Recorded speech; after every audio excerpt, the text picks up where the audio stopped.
Për herë të parë kemi një situatë ku barazia para ligjit duket mundësi reale. Për herë të parë, sot populli shqiptar shef njerëz lidhur me pushtetin politik që merren, hetohen nga prokuror pavarur, gjykohen nga gjykatës pavarur, nuk ka rëndësi fare se çfarë mund të ketë brenda këtij procesi, gjëra që nuk shkojnë, gjëra që janë çuditëra në vete, por kjo s'ka pikë rëndësie. Për herë të parë, dhe kjo është ana historike e çështjes. Tani si kujtoni ju dhe si ne nuk do t'i lëmë shqiptarët kujtojnë se kjo punë u krye, se doli Altin Dumani. Nuk është puna se doli Altin Dumani, që ka të gjithë respektin dhe solidaritetin tim dhe ton për punën që bën, por edhe për sulmet kafshërore që ka marrë familjarisht dhe kërcënimet e të gjitha bashkë me, jo të gjitha atje, po me një pjesë prokurorësh atje. Altin Dumani ka qenë aty. Prokuror nuk e di sa vjet ka, dhe virtytet s'besoj se i erdhën nga reforma. I ka pas, se njerëzit o i kanë ose i kanë. Pse nuk thiri Altin Dumani në i politikan gjitha ato vite që ishte prokuror, të Kriste, të shajde këtu jetë. Pse nuk e jetoj? Pse nuk doli në i gjykatës që thoshte, bjerë më këtu Altin se të ta gjykoj unë? Zero. Jo thirur, jo hetuar, po as thirur. Sepse nuk është çështja e Altinit, apo e X-it, apo Y-it, është çështja e shpatës. Nuk kishte shpatë në dorë Altini. Shpatën në dorë e kishte pushteti politik. Atë shpatën. E kam thënë masirni atë, mos mandani atë zonjën e drejtësisë, se më mytë e keni këtu, që kërkojnë që. Atë shpatën që ka në dorë zonja e drejtësisë, që është statuja simbol historikisht e drejtësisë, e mbante në dorë pushteti politik që nga 1912. Zogu mreti e kishte shpatën e drejtësisë dhe thoshte e merte gjykatësin të shma kapi qikte. Ky po më lu bishtin, mere e fute që në burg. Pastaj nuk diskutohet në kohën e diktaturës komuniste, dilshin ministrat armiq edhe ishin prokurorët dhe gjykatësit që mershin urdhrin edhe e kishin ata shpatën në qafë këtu. Pastaj, i fundit i burgosur politik për turpin e botës në Shqipëri, ishte mbasi shqiptarët votun liri demokraci, Fatos Nano. Pse? Se shpatën e kishte Bufi Knetës. Dhe atere shumicës i dukej sigurisht e oqean Kneta. Më pas, u kalp fare situata, këtu u vran njerëz në rrugë, protestus, komplet të pafajshëm, bjerë këtu, ja, shpata. Këtë shpatën këtu, të zonjës drejtësisë, nuk e ka pas drejtësia shqiptare. Peshoren jo e jo, peshoren dhe sot e ka të lëkundur, se kemi njerëz më të rëndësishëm këtu që kanë telefonata për të bërë. Hezë. Edhe, sytë e mbyllur nuk i kanë akoma, nuk diskutohet, se shofin. Por ama, prokuroria, duke fillu nga Spagu, shpatën e ka të vetëm. Dhe kjo është vetëm vullnet i yni. Tani, pse unë them që hyrja në Bashkimin Evropian është shpëtim? Edhe për këtë, për barazim para ligjit. Sepse ja ku jemi sot. Vjen 11 maj, ne i themi shqiptarëve votoni këtu, që shpatën të vazhdoj ta ketë drejtësia dhe mos vita marri pushteti politik prap. Sepse nga ana tjetër, Këneta i thot nëpërmjet bufit dhe gjithë kukumjaçkave, i thot ne në datën 12 do të çlirojmë TikTokun dhe do shkrim spakun. Pra nuk është e garantuar.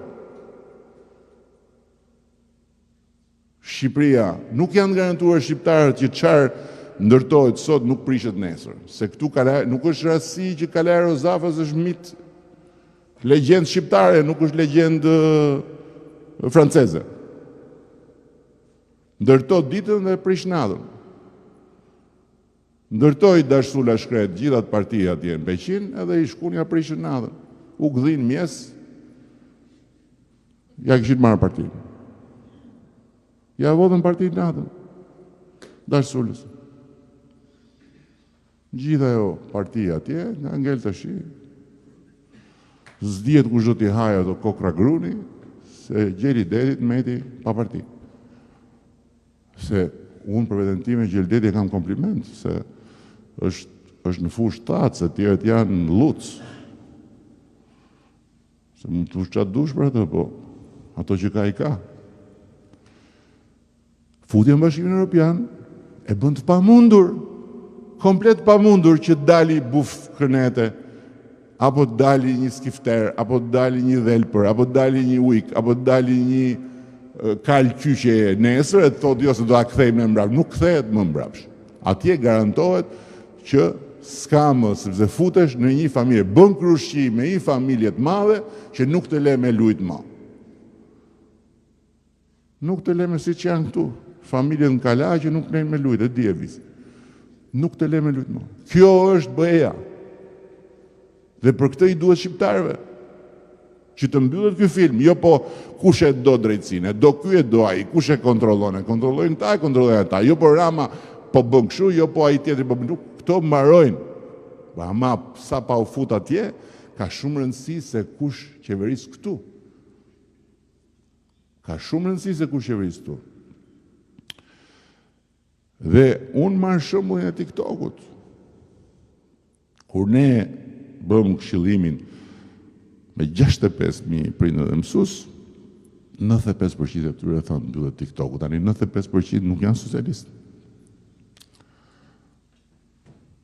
Shumë më tepër se 5% janë demokratë që kanë mbet jetim, por që prap s'kan ku shkojnë edhe rrinë atje mas Kënetës, gjojnë zhurma atje.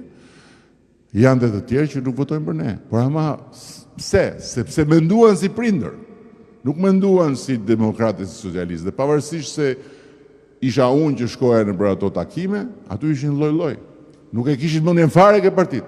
Nuk i dukesha unë fare si gogol i palës tjetër.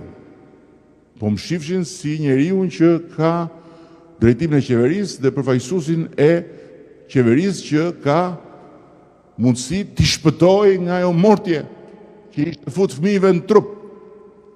Edhe 95% vendosën për fëmijët. Tani pikërisht këtë gjë duhet bëjnë në 11 maj. Duhet vendosin për familjen dhe për fëmijët. Pse? Kush ka fëmijë, një prind që ka fëmijë në shkollë sot. As nuk duhet ta diskutoj fare që 11 maj duhet jo vetëm që të shkoj në votim, por të investoj që ne ty më bëhe. Dhe në bëhe Shqipërinë e fus vetëm unë me ju. Nuk e fusin dot ato të tjerë. Nuk e fusin dot, është e pamundur. Nuk ndodh. Nuk ju hapin derën një herë para punës. Se janë për libër, nuk janë për fushate, nuk janë për t'i tregu, janë kismet për libër, gjithë akrobacit për të kriju dhe lidhet personale me të gjithë për t'i pas në telefon, të gjithë liderët e Europës, që nuk ka bëvakin në. Edhe për çfarë, për punë personale, për këtë punë. Për këtë punë. Dhe duhet shkojnë ta investojnë votën atje thjesht për interes. Nëse nuk ju interesojnë këto punë të drejtësisë, nuk ju interesojnë punë të lirisë individuale, nuk ju interesojnë fare tjera, duhet ju interesojnë pasaporta e Bashkimit Evropian, që fëmijëve vet, kur të bëhen 18 vjeç, që duan të shkojnë të studiojnë, t'i thonë, urdhëro, keqen babi demokrat, pasaportën e ke europiane, shko studio, student europian, jo student i huj atje, jo me tarifa ekstra, jo kuota, jo dreqi, jo i biri, student europian, shko ku dush. Kaq, qoftë dhe për kaq. Që mos flas për shqiptarët në Greqi, që akoma sot tonë një pjesë i kanë, një pjesë tjetër nuk i kanë, kur do na jepni pasaportë? Ne nuk mund t'i japim pasaporta greke atyre, se nuk jemi ne qeveria Greqisë, po ama ne mund t'i japim atyre pasaportë në BE-s. Dhe në momentin që ata marrin pasaportën në BE-s, ata nuk kanë nevojë fare për pasaportën greke, më gjithë nuk kanë nevojë sepse janë në BE qytetarë të BE-s. Dhe ti je qytetar i BE-s, do të thotë, kur je student, s'ke asnjë dallim, trajtohesh njësoj, kur shkon në kufi, nuk të thot do të dilit qikane, ka i koridori jon atje, ndërkohë që këta italianët avullojnë gjithë. Hikin me ato, futen nga jo vrima me yjet e verdha, edhe avullojnë. Ne locim atje nga La Marina, të tjerët. Edhe dela i polici, shef pasaportën, e veke drita, ku po shkon, ku s'kaftu, sa leke me vete, njef njeri, s'jef njeri, ke rezervim hoteli, kur do ikësh? Pa hy akoma. Kur do ikësh? Kjo mbaron. Por, më e rëndësishme se kjo, se hajtë mos. Qas kemi duru, ne? është që ne kur hymë brënda, ne nuk rrim dot atje. Se ne kemi drejt me lëviz, po jo me ndalu, ne duhet jemi xhiro.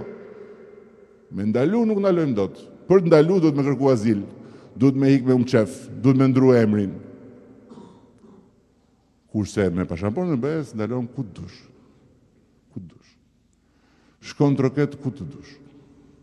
Kërkon punë ku të dush. E gjen se gjen, po se gjet e kthesh prapë në shtëpi, nuk rrit flesh poshtë urës. Nuk je një fëmijë që thu, ore, o shera e parë, unë s'kam mundësi se pagova kaq lek për të kalu me anije atje, me ato komerdare, gomone atje, kështu që unë do shkoj të bashkohem me krimin, kthehesh prapë dhe shkon prapë. Dhe nuk të del në një vend, shkon në vend tjetër. Shkon në vend tjetër. Dhe kur larg qoftë s'ke nevojë për mjek,